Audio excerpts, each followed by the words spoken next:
Okay, in a very short while, Sister Pauline of the Little Sisters of the Poor is going to address you. It's part of, a couple times a year we have an outside religious group come in, and there's going to be a collection after communion. Monsignor told me not to give a homily, which means I'll give a short homily. But first I want to mention, if you're not aware of this, the Little Sisters of the Poor gained national attention first and foremost by their service of the poor and the elderly. First point. They were already famous in the spiritual life. Maybe not famous in the sense of rich and popular, but famous in the sense of giving their lives in service to the less fortunate. And looking at some of the ages on some of you, including myself, we might be visiting them soon. Thank you. It's hard. I was at Fair Oaks today. It's a very serious, difficult ministry at times to care for those who are getting older and aging, and with all the debilitation that goes along with it. But they became famous most recently, and you need to hear what the deal on this, where the Affordable Care Act required of them and of many people, I don't know all the people, I know it required them to receive these women's reproductive services they didn't want. They just said, we're virgins. We're committed to Christ. We don't have babies. We don't need contraception. We don't need abortion. So the president and the administration got together and said, okay, fine. I can see from your habits and the way you live your lives, you might not need contraception or abortion. But everyone else must need it. This is the United States. So here's what we'll do for you, sisters. This actually happened. These were actual negotiations. I'm not making this up. So they called in the boss, her boss's boss. Actually, her boss's boss's boss, but that's okay. Actually, her boss's boss's boss will be God. The boss under that boss. Thank you. Mother Superior. And I got news for you. For those who were raised by sisters in inner city Chicago, you don't want to mess with Mother Superior. I'm sure, I don't know if it was the president. I don't think it was. I don't know. But it was his agents, his administration. He said, sister, listen, we'll make it easy. Just sign the paper. Just sign it. And this will go away. And sister said, sign it? If I sign it, that acknowledges a precedent that the standard for health care in the United States of America includes those women's health services, abortion and birth control, on demand as part of taxpayer money. I can't sign that piece of paper. I can't sign it. Well, sister, let's go a little further. Sister, you want some tea? Can I get you something? Maybe you want a White House tour. Maybe you want to go see the NASA shuttle take off. Can I make this pot a little sweeter? Just sign the paper. And this all goes away. She says, no, I'm not signing that paper. Now, she didn't say this, but I'll say it for her. You take that paper. No. I didn't know. Cut it out. No. Hey, what am I, Father Simon up here? I didn't mean that. What a crowd. No. Here's what I was going to say. Wow. You're like me in my own head, coming to conclusions before I even get there. No, here's what I was going to say. Okay. All right. You got me. I'm going to say something else. No. So I'm being serious now. That was a joke. I would say to the people who represent the Affordable Care Act on this matter, I'm sure there's some very good things about the Affordable Care Act. I'm sure there's some very good things. Not this one. Not my tax dollars. I would have said this. Take the piece of paper. I'll meet you at Omaha Beach in Normandy. I'll meet you at Arlington National Cemetery. And let's ask those who died to give us freedom and liberty of conscience if they would sign it. Last time I checked, and I'm done, this is still America. And you don't tell us what in our conscience should be violated. Sorry. And you know what? And for my brother Christians and Catholics, that's how we roll. It's getting worse. Get used to it. Please, grow a spine. Say some more prayers. The enemy's at the door. In many cases, they've already entered. It starts with one little thing and it becomes something else. I pay taxes. The little money I make, I'm in the smallest income tax bracket. I still pay them. I get like 30s, $200 a year for withdrawals. Okay, I get some money back, but they withhold it. I'm done. You heard the speech. So I'm going to ask Sister Pauline to come up now and talk about the Little Sisters of the Poor. She knows friends of mine in Washington. She's now at the house in Palatine, and she is going to appeal to your finer generosity to help contribute to the cause of the Little Sisters of the Poor. Come on up here, sister. God love you.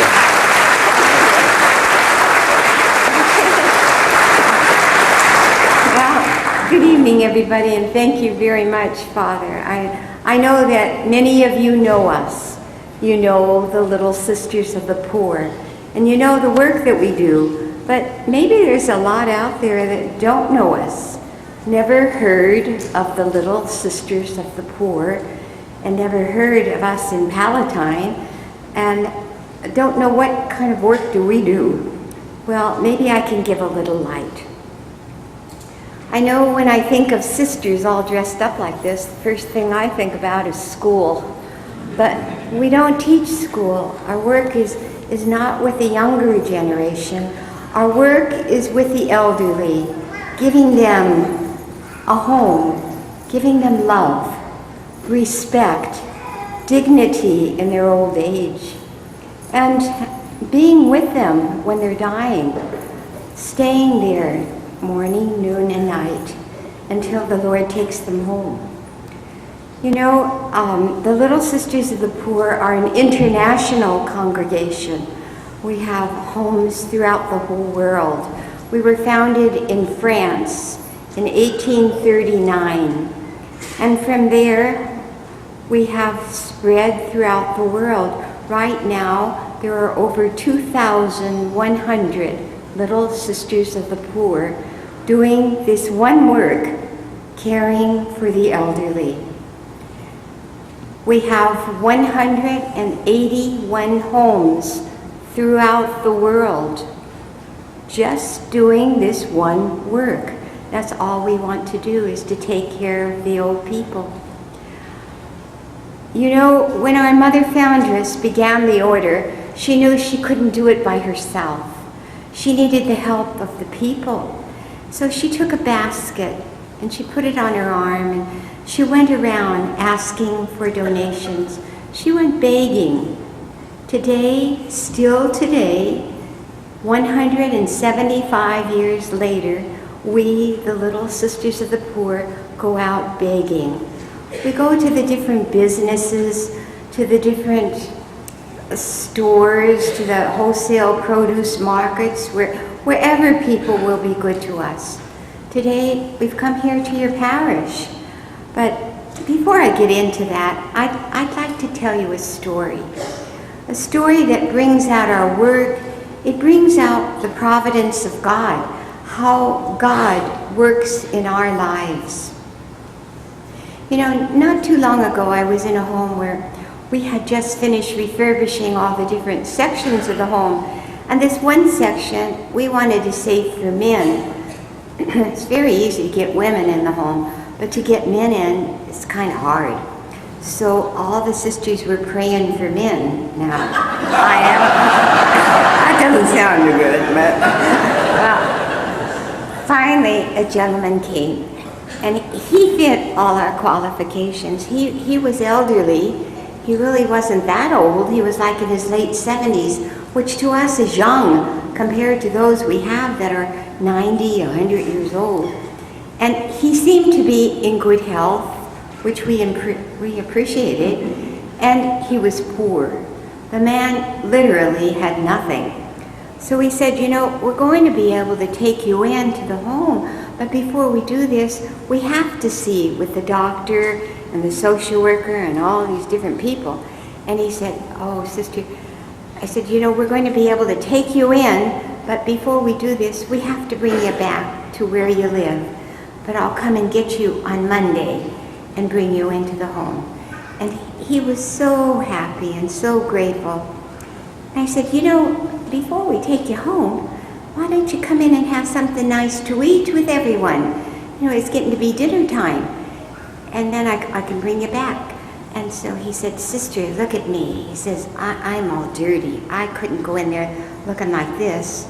Oh, I said, don't worry, you know, we have a shower over here and I can get you some clean clothes and maybe I could even find you a new pair of shoes. So we went in and got all cleaned up and he came out with a suit and a tie on and he said, boy, sister, I feel just like a banker. And I said, well, God bless you now. Come now, let's go down to the dining room and get something nice to eat. And as we were walking down there, you know, he told me, he says, I live in this halfway house. Not because I want to, but it's the only place I have to live. And he said, whenever I go to heat up my meal, these young fellas come and jump me, steal everything I have. He says, I'm lucky I get out of there without a black eye. I haven't had a hot meal for a long time. Oh, I said, sit down, enjoy this. So the poor man was so hungry, he ate everything that was on that table. And that evening, we took him home. It was a Thursday evening, and I said, you know, we'll be back on Monday to get you. And he said, sister, when you come back, don't come in the house. I'll be waiting out here on the curb. I said, all right, fine. So we went back on Monday to get him, and he wasn't out there. He wasn't on the curb, and I thought, well, he must still be in the house. So I went up and knocked on the door, and a young fella came to the door, and I said, is Frank here? He said, no, he died Friday night. Ooh, I said, well, what happened? Where is he now? What happened to him? What funeral home's he at? He said, nobody claimed his body. He's down at City Morgue. Oh, I think my heart went to my feet. I thought, what could we, the little sisters of the poor, do for that man now? He was to be one of our residents. So we went home and talked to all our little sisters, and we knew in speaking with him that he had a brother. His only living relative was out in California. So we had to go through a lot of research to try to find the brother. Finally, we found him and we asked him, you know, he said, I haven't seen him for 50 years. He says, I don't want him now. So we took him and we gave him the funeral we would any of our residents. It's laid out in our chapel, in front of our altar. You know, we don't only have Catholics in the home, but this man just happened to be a Catholic, yes. And all the sisters were there to sing the Mass. All the residents were there to pray for him. And we have retired priests in the home. In that home, you know, 11 priests came to say the Mass for that gentleman. How many of us are going to have 11 priests at our funeral? Maybe Father will, but I don't have the rest of it. But you know, it was a beautiful, beautiful send-off for the man. Well, we only had one grave, and we gave that grave for the gentleman. We knew eventually we'd have to buy more graves. So maybe about 2 weeks later, after everything had just died down, I was opening the mail, and I opened a letter and it said, Dear sisters, we'd like to donate to you 5 graves. And I thought, well, you know, people give us everything. They never give us graves, you know. And I went the same day to another letter. Completely different person, different city, different everything. And this one said, Dear sisters, we'd like to donate to you 8 graves. Ooh, I said, where are all these graves coming from? But to me, it was like God saying to us, you know, you did this for that man that had nobody, that had nothing. Now I'm going to repay you 100-fold. And this is only one thing. It happened to me. This is why I relate it. But you know, it happens every day in the lives of the little sisters of the poor. Every day, God blesses us through you good people helping us out. If it wasn't for the people, we'd never be able to stay in existence. You know, the Little Sisters have been in Palatine for 50 years. This is our 50th year here in Palatine. Right now, we're caring for 98 elderly people. The oldest is a little lady, 104 years old. And we have a big staff, and we have 18 Little Sisters there right now. But the only means of income that we have is the Social Security and the Medicaid of the residents, which barely covers our bills. So this is why we come out and ask for donations. We've come here to ask for your kindness. But that isn't the only reason we're here. Sister Judith and I are here to ask you to pray for us. Pray that there'll be more Little Sisters of the Poor to carry on this work of giving love, respect, dignity to the elderly. How much they need it and how much they deserve it in their old age. And the only way we can repay you is by our prayers. We promise to pray for you. We know that every one of you, no matter who you are, you have your problems, your difficulties. We know this, and we promise to pray for you. And we ask God to bless you. Now, maybe you're not prepared for us. I know they're going to take up that second collection, but we did bring some envelopes, and they're at the different doors. After Mass, we'll be out there too. So we say thank you, and God bless you. Thank you. Thank you.